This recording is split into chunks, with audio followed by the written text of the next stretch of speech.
So good morning guys. तो चलिए start करते हैं आज के यानी कि 2 दिसंबर के इंपॉर्टेंट करंट अफेयर्स को। तो इस प्रश्न में आपसे पूछ रहे हैं अभी हाल ही में Syed Modi international badminton tournament में पीवी सिंधु ने कौन सा मेडल जीता है। तो आंसर होगा इसका गोल्ड मेडल। तो प्रश्न इंपॉर्टेंट हो जाता है हमारे लिए। Syed Modi India international super 300 tournament इसका नाम है। कहाँ पे हुआ? लखनऊ यूपी में। किसने जीता? पीवी सिंधु ने। यहाँ पे फाइनल में पीवी सिंधु ने किसे हराया? वू लुओ यू को हराया, जो कि चाइना के बैडमिंटन प्लेयर हैं। पीवी सिंधु ने तीसरी बार ये सैयद मोदी इंटरनेशनल टूर्नामेंट का खिताब जीता है, तो इसे ध्यान में रखना। अच्छा, इसी से आपको याद आएगा एक सैयद मुश्ताक अली ट्रॉफी के बारे में। अच्छा, अगर मैं मान लो सिंपल सा आपसे एग्जाम में ही पूछ ले सैयद मुश्ताक अली ट्रॉफी का संबंध किस खेल से है, तो क्रिकेट से है। याद रखना, जो भी चल रही है 15 दिसंबर तक ही चलेगी। अच्छा चलो, 2024 में बैडमिंटन के कुछ टूर्नामेंट हुए, मैं आपको रिवाइज करवाता हूँ। जैसे कि बॉन इंटरनेशनल बैडमिंटन टूर्नामेंट जो जर्मनी में हुआ था, उसमें वुमेन सिंगल जीता तन्वी शर्मा ने। BWF मलेशिया मास्टर्स 2024 में बात करें तो मेन सिंगल विक्टर एक्सेलसेन ने जीता, जो कि डेनमार्क से हैं। और वुमेन सिंगल उसमें जीता वांग जी यी ने, जो कि चाइना की है। उसमें पीवी सिंधु दूसरे स्थान पर रही थी। वहीं सात्विक साईराज रंकीरेड्डी और चिराग शेट्टी ने कई मेडल जीते थे, कई खिताब जीते थे, वो मैं आपको कराऊं। तो फ्रेंच ओपन में मेंस डबल का खिताब इन्होंने जीता। थाईलैंड ओपन में मेंस डबल का खिताब इन्होंने जीता। 2023 में मेजर ध्यानचंद खेल रत्न पुरस्कार इन्हीं को मिला था। और अभी इसी से संबंधित कोई प्रश्न अभी ALP के एग्जाम में पूछा गया था, किस खेल से संबंधित है या इनके नाम, ऐसा कुछ प्रश्न आया था और हमने कई बार इसको रिवाइज करा है। बाकी बैडमिंटन एशिया टीम चैंपियनशिप 2024 जो मलेशिया में हुआ था, उसमें इंडियन वुमेन टीम ने गोल्ड जीता था। 2025 में BWF world junior badminton championship ये होगी कहाँ पे? गुवाहाटी में। साई प्रणीत इन्होंने अपने खेल से रिटायरमेंट ले लिया। उसी तरह से जापान के एक फेमस बैडमिंटन प्लेयर हैं केंटो मोमोटा, उन्होंने भी संन्यास ले लिया। 2024 में जो थॉमस कप हुआ, थॉमस कप का संबंध किससे है? पुरुषों का बैडमिंटन टूर्नामेंट है, ये याद रखना। अभी चाइना ने इसको जीत लिया, इंडोनेशिया को हराया। और उबेर कप ये महिलाओं का बैडमिंटन टूर्नामेंट है, इसको भी चाइना ने जीता, इंडोनेशिया को हराया। तो दोनों में विजेता और उपविजेता दोनों कॉमन है, तो याद आसानी से रहेंगे। बाकी badminton Asia under 15 junior championship 2024 जो चाइना में हुई, तन्वी पत्री ने जीता। उसके अलावा प्रमोद भगत का संबंध किस खेल से है? याद रखना, बैडमिंटन। और क्यों न्यूज में रहा इनका नाम? अभी BWF ने, बैडमिंटन वर्ल्ड फेडरेशन ने डोपिंग के कारण 18 महीने का बैन इन पे लगा दिया, निलंबित कर दिया था। देखो, अगर हम बात करते हैं बैडमिंटन एसोसिएशन ऑफ इंडिया की, जिसकी स्थापना होती है 1934 में, हेडक्वार्टर नई दिल्ली में हो गया। हेड है हेमंत बिस्वा शर्मा, जो कि हमारे असम राज्य के मुख्यमंत्री भी हैं। उसी तरह से बैडमिंटन वर्ल्ड फेडरेशन की बात करें तो इसकी भी स्थापना 1934 में होती है। हेडक्वार्टर कुआलालंपुर मलेशिया और प्रेसिडेंट है पॉल एरिक। और ये कुछ कप आप देख लो, Thomas cup, Uber cup, Sudirman cup, Narang cup, Rahmatullah cup, Chadha cup, इन सब का संबंध बैडमिंटन से है। तो आज का ये पहला ही प्रश्न मोस्ट इंपॉर्टेंट रहेगा। क्या है? Syed Modi international badminton tournament में पीवी सिंधु विजेता रही, जो हुआ कहाँ पे? लखनऊ यूपी में। ध्यान रखना। अगला प्रश्न देखते हैं। फिर अगले प्रश्न में पूछ रहे हैं अभी हाल ही में किसे 2024 फाइजर पुरस्कार से सम्मानित किया गया? तो आंसर होगा बिहारी मुखर्जी को। तो फाइजर पुरस्कार ये विज्ञान के इतिहास पर उत्कृष्ट पुरस्कार के लिए विज्ञान इतिहास सोसाइटी के द्वारा दिया जाता है। और अभी प्रोफेसर बिहारी मुखर्जी, जो कि अशोका यूनिवर्सिटी में पढ़ाने वाले इतिहासकार हैं, और उनकी किताब है जिसका नाम है brown skins white coats race science in India 1922-66, और उसी के लिए अभी 2024 का फाइजर पुरस्कार उन्होंने जीता है। मैंने बताया ये पुरस्कार हिस्ट्री ऑफ साइंस सोसाइटी के द्वारा दिया जाता है। तो सिंपल से याद रखेंगे, 2024 का फाइजर पुरस्कार मिला है किसे? बिहारी मुखर्जी को। बाकी एक बार ऑप्शन में देखो, केजर थेलविग डेनमार्क की हैं, और आप कह सकते हो डेनमार्क की पहली व्यक्ति बनी है जिन्होंने अभी मिस यूनिवर्स का खिताब जीता है। फिलिप नॉयस ऑस्ट्रेलिया के फिल्म मेकर हैं, अभी सत्यजीत रे लाइफ टाइम अचीवमेंट अवार्ड इन्होंने जीता था।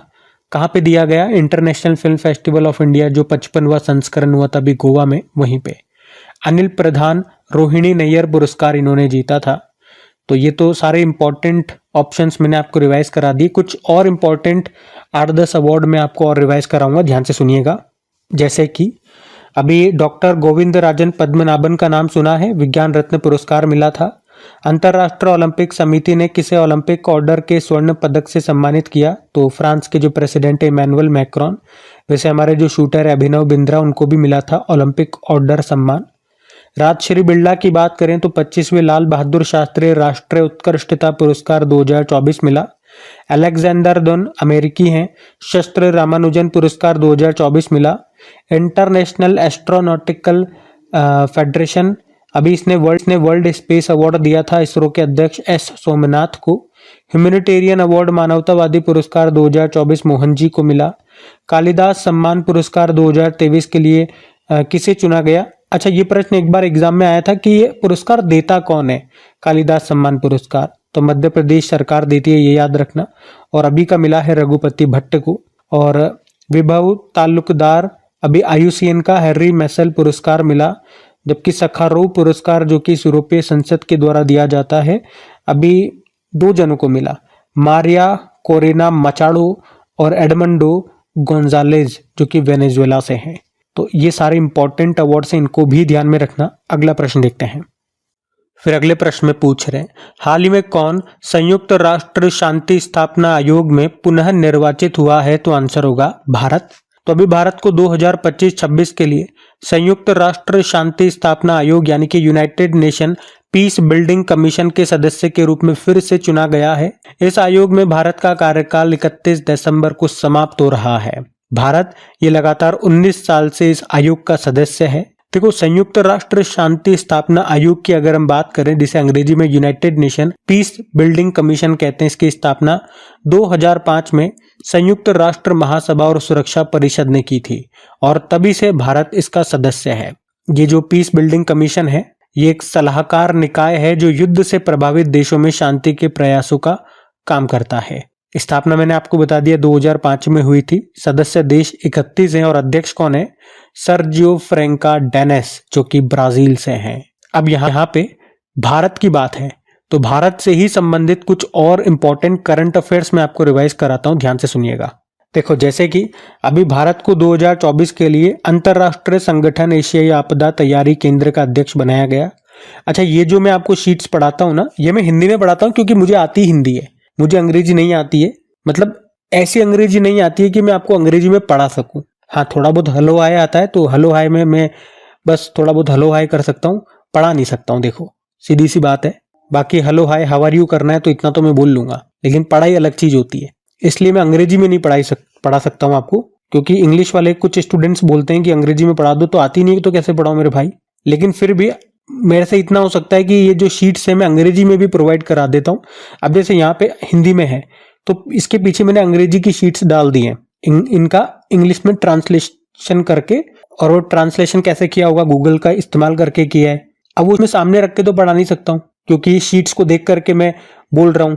अब अंग्रेजी वाली शीट खोल लूंगा तो मैं कैसे बोल पाऊंगा? तो आप PDF में आपको वो मिल जाएगी, हिंदी की भी है, इंग्लिश की भी है। आप जिसमें आपको सहूलियत हो वो चीज आप आराम से पढ़ सकते हो। अभी जब मैं आपको पढ़ा रहा हूँ तो आप मुझे सुन लीजिए, बाकी PDF में आपको सब कुछ इंग्लिश में भी मिल जाएगा। बाकी PDF का मिलेगी, क्विज का मिलेगी, मैं वीडियो के लास्ट में आपको बताऊंगा, बीच में मैं आपको डिस्टर्ब नहीं करता हूँ। वो तो अंग्रेजी वाली बात याद आ गई इसलिए मैंने बता दिया। तो हम बात कर रहे थे कि भारत को 2024 के लिए अंतरराष्ट्रीय संगठन एशियाई आपदा तैयारी केंद्र का अध्यक्ष बनाया गया है। 2024 में यूनेस्को के विश्व धरोहर समिति की अभी 46वें सत्र की अध्यक्षता भारत ने की, नई दिल्ली में हुआ इसका बैठक। अभी 2024 में वर्ल्ड टेलीकॉम स्टैंडर्डाइजेशन असेंबली की मेजबानी ये भारत करेगा। उसके अलावा 2025 में FIH international hockey federation hockey mains junior world cup इसको होस्ट करेगा भारत में ही अभी 2024 में 46वें अंटार्कटिक संधि परामर्श बैठक की मेजबानी भारत ने की थी कोच्चि में। वर्ल्ड ऑडियो विजुअल और मनोरंजन शिखर सम्मेलन का आयोजन ये भारत में हुआ गोवा में। तीसरे वॉइस ऑफ ग्लोबल साउथ शिखर सम्मेलन की मेजबानी ये भारत ने की। पहले बिम्स्टेक बिजनेस शिखर सम्मेलन का आयोजन भारत में हुआ, नई दिल्ली में। नागरिक विमानन पर दूसरा एशिया प्रशांत मंत्री स्तरीय सम्मेलन भारत में हुआ था। नेचर के अध्ययन के अनुसार दुनिया का सबसे बड़ा प्लास्टिक प्रदूषक देश भारत है। यूएस के नेतृत्व वाले खनिज सुरक्षा वित्त नेटवर्क में कौन सा देश अभी शामिल हुआ, तो भारत हुआ। 2025 में पहले खो खो विश्व कप की मेजबानी करेगा भारत ये भी अंतरराष्ट्रीय ऊर्जा दक्षता हब में शामिल हो गया है। और भारत में ट्रैकोमा समाप्त हो गया, WHO ने ऐसा कहा है। ट्रैकोमा ये जीवाणु संक्रमण से होता है, यानी कि बैक्टीरिया से होने वाला रोग है, आंखों को प्रभावित करता है। और कौन सा बैक्टीरिया, तो क्लेमाइडिया ट्रैकोमेटिस इसका नाम। तो इतने सारे पॉइंट्स ये भारत से संबंधित सारे इसी साल हमने बड़े, इनको ध्यान में रखिएगा। अगला प्रश्न देखते हैं। फिर अगले में पूछ रहे NSDL के MD CEO के रूप में किसे नियुक्त किया गया, तो विजय चंडोक को। NSDL मतलब नेशनल सिक्योरिटीज डिपॉजिटरी लिमिटेड। तो विजय चंडोक, इनको अभी NSDL ने अपने MD CEO के रूप में नियुक्त किया है, ये याद रखें। बाकी ऑप्शन पे देखो एक बार, डॉक्टर जयतीर्थ राघवेंद्र जोशी ब्रह्मोस एरोस्पेस का प्रमुख बनाया गया। तुहिन कांता पांडे की बात करें तो वित्त सचिव बने, फाइनेंस सेक्रेटरी। रणधीर सिंह एशियाई ओलंपिक परिषद के पहले भारतीय अध्यक्ष बने। इसके अलावा कुछ और अपॉइंटमेंट्स मैं आपको रिवाइज कराऊं तो देखिए एक बार शीट में कि नारकोटिक्स कंट्रोल ब्यूरो के महानिदेशक कौन बने, अनुराग गर्ग। नाल्को यानी कि नेशनल एल्यूमिनियम कंपनी के CMD बने विजेंद्र प्रताप सिंह। IRFC के CMD बने मनोज कुमार दुबे। टाटा ट्रस्ट के अध्यक्ष बने नोएल टाटा। भारतीय तटरक्षक बल के 26वें महानिदेशक बने S परमेश शिवमणि। राष्ट्र महिला आयोग की नई अध्यक्ष बनी Vijaya Kishore Rahatkar. Indian Chamber of Commerce के नए अध्यक्ष अभ्युदय जिंदल बने। HSBC की पहली महिला CFO बनी है पाम कौर, जो कि भारतीय मूल की हैं। वर्ल्ड स्टील एसोसिएशन के अध्यक्ष बने TV नरेंद्रन, दूसरे भारतीय हैं इस पद पर आने वाले। एयरपोर्ट अथॉरिटी ऑफ इंडिया के अध्यक्ष बने विपिन कुमार। और इंटरनेशनल सोलर अलायंस के अभी अगले डायरेक्टर जनरल बनाए गए आशीष खन्ना, जो कि अगले साल से अपना पद संभालेंगे। अभी वर्तमान में तो डॉक्टर अजय माथुर है। तो ये 10-11 इंपॉर्टेंट अपॉइंटमेंट्स हैं, नियुक्तियां हैं, इनको भी ध्यान में रखना। अगला प्रश्न देखते हैं। फिर अगले में पूछ रहे हैं अभी हाल ही में कहाँ महाबोधि उत्सव ये शुरू हुआ, तो आंसर होगा मध्य प्रदेश। तो अभी मध्य प्रदेश के यूनेस्को विश्व धरोहर स्थल में शामिल सांची स्तूप में अभी 30 नवंबर को 2 दिवसीय महाबोधि महोत्सव ये शुरू हुआ है। इसकी शुरुआत 1952 में हुई थी और तब से हर साल इसका आयोजन होता है। तो इस महोत्सव का उद्देश्य है बौद्ध संस्कृति और कला को प्रोत्साहन देना। अब उत्सव महोत्सव फेस्टिवल वाला जो शीट है मैंने आपको कल भी रिवाइज कराया था। आज एक काम करता हूं, मैं आपको मध्य प्रदेश ही ले चलता हूं। तो ये रहा मैप में मध्य प्रदेश। देखो मध्य प्रदेश की कैपिटल भोपाल है, मुख्यमंत्री मोहन यादव और गवर्नर मंगू भाई छगन भाई पटेल है। यहाँ का राजकीय पशु बारहसिंगा है, पक्षी है दूधराज, वृक्ष है बरगद का, खेल है मल्लखंभ, पुष्प है सफेद लिली और मछली है महाशीर। आप जानते हो ऑनलाइन समन और वारंट जारी करने के नियमों को अधिसूचित करने वाला पहला राज्य मध्य प्रदेश है। वेटलैंड समिट 2024 का आयोजन ये इंदौर में हुआ। लोकपथ एप्लीकेशन यहाँ पे लॉन्च हुआ। लता मंगेशकर पुरस्कार 2023 ये दिया गया KS चित्रा को और 2022 के लिए उत्तम सिंह को मिला। शिवपुरी जनपद पंचायत में देश की पहली प्रधानमंत्री जनमन कॉलोनी का निर्माण हुआ मध्य प्रदेश में। ये जो जनमन योजना है ना, ये 15 नवंबर 2023 को लॉन्च हुई थी, जिसका मतलब होता है जनजातीय आदिवासी न्याय महाअभियान योजना। किशोरियों को सैनिटरी नैपकिन खरीदने के लिए नकद राशि देने वाला पहला राज्य ये मध्य प्रदेश है। कितने रुपए? साल में 300 रुपए। मनु भाकर शूटिंग रेंज का उद्घाटन यहीं पे हुआ था ग्वालियर में। वृंदावन ग्राम योजना और गीता भवन परियोजना यहाँ शुरू हुई। देश का पहला दिव्यांग पार्क कहाँ स्थापित किया गया? मध्य प्रदेश के होशंगाबाद में। प्रधानमंत्री नरेंद्र मोदी ने देश के पहले हाईटेक स्पोर्ट्स ट्रेनिंग सेंटर का उद्घाटन कहाँ किया? मध्य प्रदेश के ग्वालियर में। ग्वालियर को यूनेस्को के संगीत शहर के रूप में चुना गया। सांची ये देश की पहली सोलर सिटी बनी। बायो CNG प्लांट वाली भारत की पहली आधुनिक गौशाला लाल टिपारा गौशाला का उद्घाटन भी यहीं पे हुआ था मध्य प्रदेश के ग्वालियर में। उसके अलावा मध्य प्रदेश सरकार के द्वारा किसे किशोर कुमार सम्मान 2023 से सम्मानित किया गया? राजकुमार हिरानी को। मिस इंडिया 2024 का खिताब निकिता पोरवाल ने जीता, ये उज्जैन से ही है। और मध्य प्रदेश कैबिनेट ने राज्य सेवाओं में महिलाओं के लिए कितने % नौकरी आरक्षण को मंजूरी दी है? चलो इसका उत्तर मैंने यहाँ पे नहीं लिखा, तो ये प्रश्न आपके होमवर्क के लिए ही डाल देते हैं। इसका बताइए उत्तर क्या होगा। मध्य प्रदेश वाले स्टूडेंट तो आराम से कर देंगे, बाकी और स्टूडेंट्स भी इसका आंसर करिए। हम अगले प्रश्न की ओर बढ़ते हैं। फिर अगले में पूछ रहे हैं, अभी हाल ही में Tipu Sultan the saga of the Mysore interregnum नाम की बुक को किसने लिखा है? तो आंसर होगा विक्रम संपत। तो बुक का नाम याद रखना, Tipu Sultan the saga of the Mysore interregnum है, जिसे लिखा है विक्रम संपत ने, और इसे लॉन्च किया हमारे जो विदेश मंत्री हैं सुब्रमण्यम जयशंकर ने। इतना याद रखना। अच्छा, सुब्रमण्यम जयशंकर जी ने अभी खुद ने भी एक बुक लिखी थी जिसका नाम है वाई भारत मैटर्स, और ये जो अमिताभ कुमार हैं अभी इन्होंने लिखी है माई बिलव्ड वाइफ। चलो कुछ 10-12 बुक्स ही मैं आपको रिवाइज करा देता हूँ। ये सब 2022 की हैं, ध्यान से सुनिएगा। जैसे कि परिमल नाथ वानी कॉल ऑफ द गिर। अच्छा, ये वैसे शीट हम कई बार रिवाइज कर चुके हैं और अभी एएलपी के एग्जाम में ही आप ही में से बहुत सारे स्टूडेंट्स बताते हैं कि उनके इतने प्रश्न आए, इतने प्रश्न आए।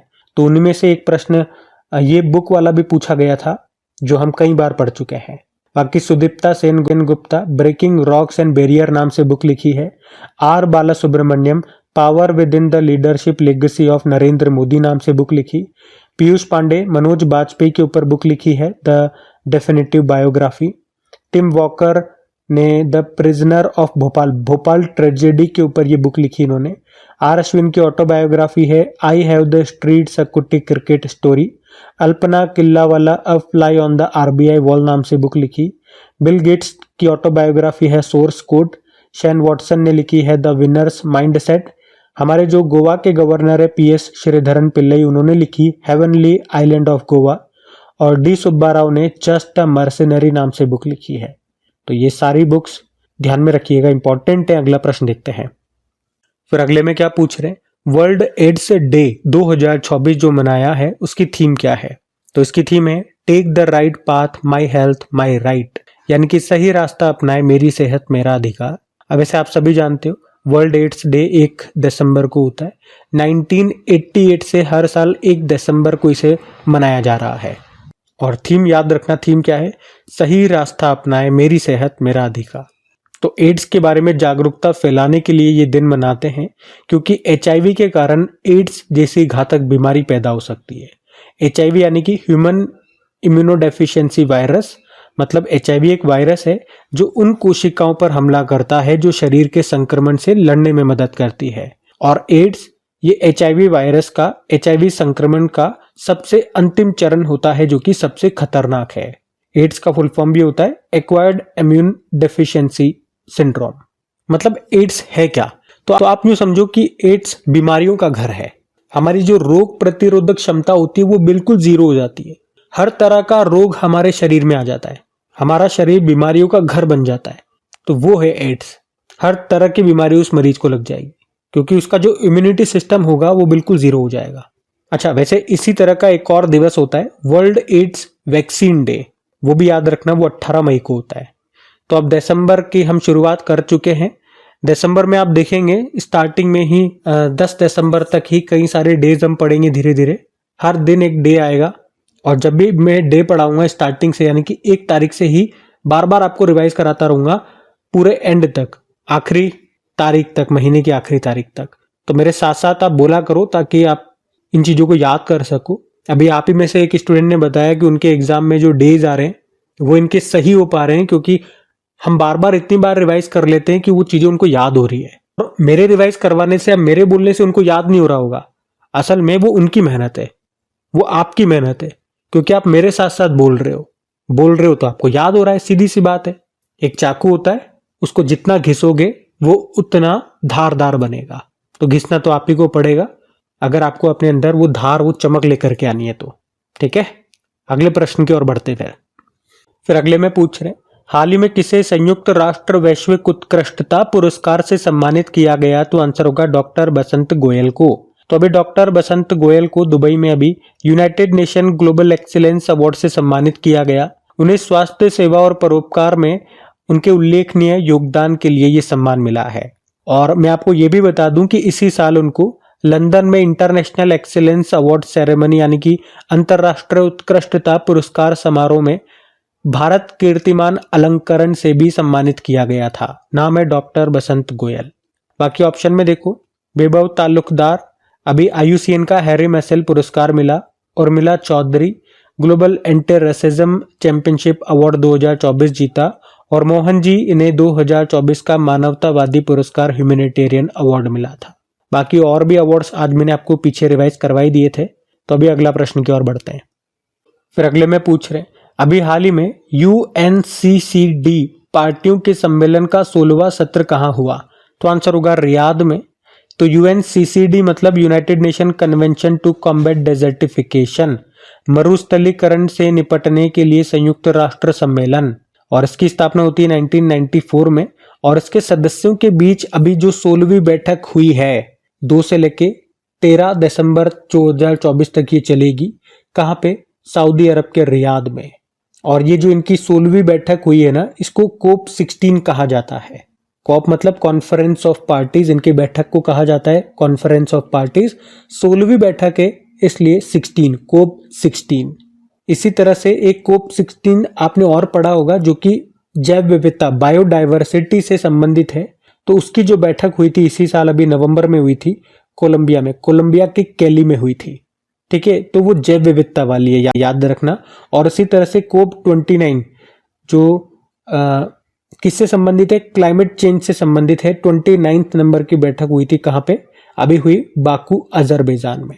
वैसे इसी से संबंधित एक दिवस में आपको याद दिलाऊं, मरुस्थलीकरण से संबंधित है कि मरुस्थलीकरण रोकथाम दिवस, ये पढ़ा होगा आपने, ये 17 जून को होता है। और ये जो अभी इनकी सम्मेलन हुआ, इनकी बैठक हुई, इसकी थीम भी है हमारी भूमि हमारा भविष्य, आवर लैंड आवर फ्यूचर। ये भी ध्यान में रखना। चलो कुछ और इंपॉर्टेंट समिट्स में आपको रिवाइज कराता हूँ।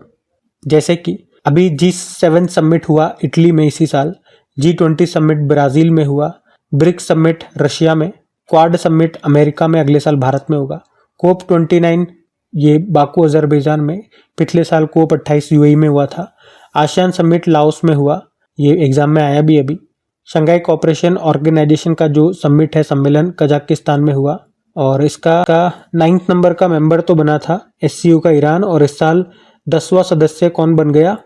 तो 10वां बना है बेलारूस। नाटो समिट अभी वॉशिंगटन DC में हुआ, याद रखना, अमेरिका में, और 6वां बिम्स्टेक समिट थाईलैंड में हुआ। तो ये भी ध्यान में रखना। अगला प्रश्न देखते हैं। फिर अगले में पूछ रहे, हाल ही में भारत ने किस देश के साथ नौसेना के लिए इलेक्ट्रिक प्रोपल्शन सिस्टम को डिजाइन करने के लिए समझौता किया? तो आंसर होगा ब्रिटेन। तो अभी भारत और ब्रिटेन के रक्षा मंत्रालयों ने इलेक्ट्रिक प्रोपल्शन सिस्टम के डिजाइन और विकास पर सहयोग से जुड़े समझौते पर हस्ताक्षर किए, सिग्नेचर किए। प्रोपल्शन सिस्टम ये रॉकेट या मिसाइल को लॉन्च करने के लिए इस्तेमाल में लाया जाता है। तो समझौते के तहत भविष्य में इलेक्ट्रिक प्रोपल्शन पावर के डिजाइन, उसके मैन्युफैक्चरिंग और प्रोडक्शन में दोनों देश एक दूसरे की मदद करेंगे। तो इतना ध्यान रखना।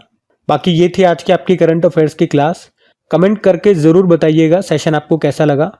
अच्छा लगा तो प्लीज वीडियोस को अपने दोस्तों के साथ में स्टडी ग्रुप में एक बार शेयर जरूर करना। अभी तक वीडियो को आपने लाइक नहीं किया तो एक बार लाइक जरूर कर दो। बाकी देखो PDF आपको डेली मिल जाती है, डिटेल्ड में जितना भी हमने पढ़ा है, जो भी एक्स्ट्रा मैं आपको रिवीजन करवाता हूँ वो सारी शीट मतलब पूरी डिटेल्ड PDF आपको मिलती है फ्री में। उसके अलावा इनकी प्रैक्टिस के लिए क्विज भी मैं आपको तैयार करके देता हूँ। आप आराम से टेस्ट लगाओ, बाकी स्टूडेंट्स के साथ आपको आपकी रैंक पता लगेगी, कितना टाइम आपको लगा, कितने क्वेश्चन आपने राइट किए, कितने रॉन्ग किए, सब कुछ आपको टेस्ट में पता लगेगा। फ्री होता है वो। कहाँ पे? क्रैक एग्जाम एप्लीकेशन पे। क्रैक एग्जाम एप्लीकेशन को इंस्टॉल कर लेना, जिसका लिंक नीचे डिस्क्रिप्शन बॉक्स में है, या डायरेक्ट प्ले स्टोर में जाकर के भी आप इंस्टॉल कर सकते हैं। बाकी चलो अभी कल के करंट अफेयर्स का मैं आपको क्विक रिविजन करा दूं, फिर हम सेशन एंड करते हैं। तो पहला प्रश्न पूछा था, अभी 1 दिसंबर 2024 को BSF ने अपना कौन सा स्थापना दिवस मनाया? 60वां। और अभी किस IIT ने अनलक्ष्य MSCS लॉन्च किया? तो आंसर होगा IIT कानपुर। हॉर्नबिल महोत्सव 2024 के लिए साझेदार राज्य कौन सा बना? सिक्किम। PM मोदी ने बीमा सखी योजना की शुरुआत कहां से की या करेंगे? पानीपत हरियाणा। HPCL के CMD कौन बने? अमित गर्ग।